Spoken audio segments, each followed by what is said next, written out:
নমস্কার বন্ধুরা, আজ একটা স্পেশাল রান্না আপনাদের সঙ্গে শেয়ার করছি, যাতে ডিমও আছে, চিকেন আছে, একটা ভরপুর প্রোটিনের রেসিপি আপনাদের সঙ্গে শেয়ার করব বলে চলে এসেছি।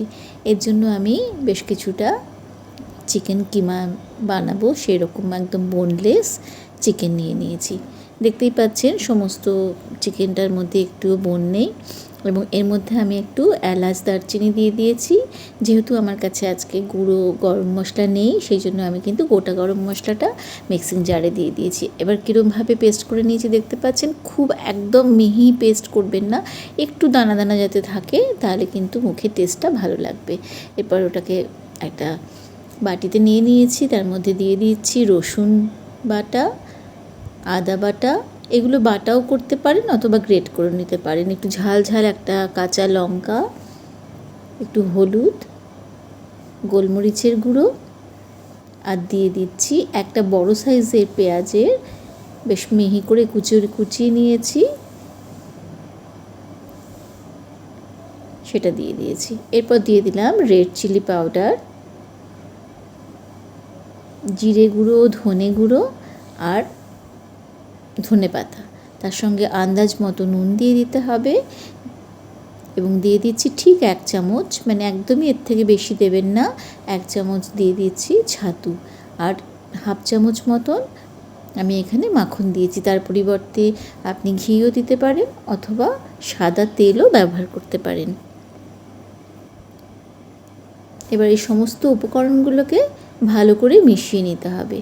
অনেকে এই সমস্ত দিয়ে আপনি মিক্সিং জার দিয়েও আপনি এটা পেস্ট করতে পারেন, সেক্ষেত্রে পেঁয়াজগুলো একদম খুব মিহি হয়ে যায়, যার জন্য কিন্তু আমি এইভাবে সমস্ত কিছু পরে দিয়ে এটাকে পেস্টটা তৈরি করেছি। আমাদের চ্যানেলে হয়তো আগেও দেখেছেন অনেক কোপ্তার বা আপনার মানে চিকেন টিক্কা এসবের মানে রেসিপি রয়েছে, যেগুলো কিন্তু অনেকটা এই রকম প্রসেসেই তৈরি হয়। আজকে যেটা বানাবো এটার মধ্যে যেহেতু ডিমও রয়েছে, একদমই স্পেশাল একটা রান্না। বাড়িতে গেস্ট এলে করতে পারবেন, অথবা আপনার বাড়ির কোনো স্পেশাল দিনে কিন্তু এরকম একটা রেসিপি তৈরি করতে পারবেন। দেখতেই পাচ্ছেন যে চিকেন কিমাটাকে তৈরি করে নিয়ে সেদ্ধ ডিম মাঝখানে দিয়ে কিভাবে ওপর থেকে পুরোটার উপরে একটা কোটিং তৈরি করে নিচ্ছি। অনেকটা ডিমের ডেভিল যেভাবে তৈরি করা হয়, ওপরে সবজি সেদ্ধ করে সেটা তো তৈরি মানে একটা তৈরি করে নিয়ে ডিমের উপরে দেওয়া হয়। এক্ষেত্রে ব্যবহার করছি চিকেনের কিমা, যেটার মধ্যে কিন্তু সমস্ত রকমের মশলা দিয়ে দিতে হবে। এভাবে দেখুন আমি যে পরিমাণে চিকেন ব্যবহার করেছি আজকে, তাতে কিন্তু এরকম 4টে ডিম আমি তৈরি করার পরেও বেশ কিছুটা চিকেন ছিল, চিকেনের কিমা ছিল, যেটা আমি আজকে আর ব্যবহার করিনি, সেটা অন্য কোনো একটা রেসিপিতে ব্যবহার করব বলে তুলে রেখে দিয়েছিলাম। তার মানে বুঝতেই পারছেন যে কী পরিমাণ চিকেন নিলে আপনার কটা হতে পারে, সেই জন্য আন্দাজটা আপনাদের সাথে শেয়ার করছি। এইভাবে খুব সুন্দরভাবে ঘুরিয়ে ঘুরিয়ে দেখুন কি সুন্দর একটা কোফতা তৈরি হয়ে যাচ্ছে।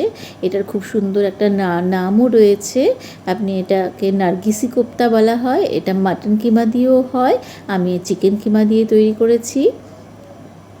এরপর সাদা তেল নিয়েছি, সেটার মধ্যে একটুখানি গরম হয়েছে কিনা দেখে নিয়ে এবার কোপ্তাগুলো দিয়ে খুব ধীরে ধীরে আমি ওপর নিচ করে ঘুরিয়ে ঘুরিয়ে সব কটা কোপ্তা ভেজে নেব। এটা একটু ধীরে ধীরে ভেজে নিচ্ছি। এটা যেহেতু এরপরে কোপ্তা কারি হবে, আজকের রেসিপিটা একটা গ্রেভি তৈরি হবে, সেই জন্য কিন্তু মানে খুব বেশি মানে একদম কালো করে এটাকে ভেজে নেবেন না। যদি এটাকে শুধু ভাজা খেতে চান, সেক্ষেত্রে কিন্তু ভাজাটা একটু বেশি পরিমাণে করবেন। এছাড়া কিন্তু এটা কিন্তু একটু হালকা হালকা যদি ভাজা হয়, সেক্ষেত্রে কিন্তু ভালোই হয়, এবং এটা কিন্তু এতটাই সুন্দর বাইন্ডিং হয় যে এটা কিন্তু ছেড়ে যাওয়ার কোনো চান্সই নেই। দেখুন আমি কিভাবে পুরো সব কটাকে ভেজে তুলে নিয়েছি। এবার প্রচুর পরিমাণে তেল রয়ে গেছে, অনেকে হয়তো আরও ডুবো তেলে ভাজতেন, আমি এই তেলটার থেকে ভাজা তেলটা অনেকটা পরিমাণে তুলে নিয়েছি। নিয়ে তাতে ফোড়নে দিয়ে দিলাম এলাচ এবং দারচিনি, দিয়ে ফোড়নটা একটু ভাজা হওয়ার পরে এতে আমি দিয়ে দেবো কুচিয়ে রাখা পেঁয়াজ। যে বড় একটা পেঁয়াজ আমি কুচিয়েছিলাম, তার অর্ধেকটা দিয়েছিলাম কিমার মধ্যে, বাকি অর্ধেকটা ব্যবহার করছি রান্নাতে। পেঁয়াজটা বেশ কিছুক্ষণ ভেজে নিয়েছি, নেওয়ার পরে সামান্য পরিমাণে নুন দিয়ে দিলাম। এবার যা নুন দেবো গ্রেভিটার আন্দাজে নুনটা দিতে হবে। একটু ভাজার পরে এর মধ্যে দিয়ে দিলাম রসুন বাটা, লঙ্কা কুচি এবং আদা বাটা দিয়ে ভালো করে ভেজে নিতে হবে। মশলাটা যেভাবে কষালে পরে বেশ ভালো মতন কষানো হয়ে যাবে, ততক্ষণ মানে কষিয়ে নিতে হবে যতক্ষণ না রসুনের যে কাঁচা গন্ধটা চলে যাচ্ছে সেই অবধি কষিয়ে নিতে হবে। এই গ্রেভিটা খেতে এত ভালো হয় এবং মানে এই পদটা এতটাই টেস্টি হয় যে আপনি ইচ্ছে করলেই কিন্তু বাড়িতে কেউ এলে এটা বানাতে পারেন।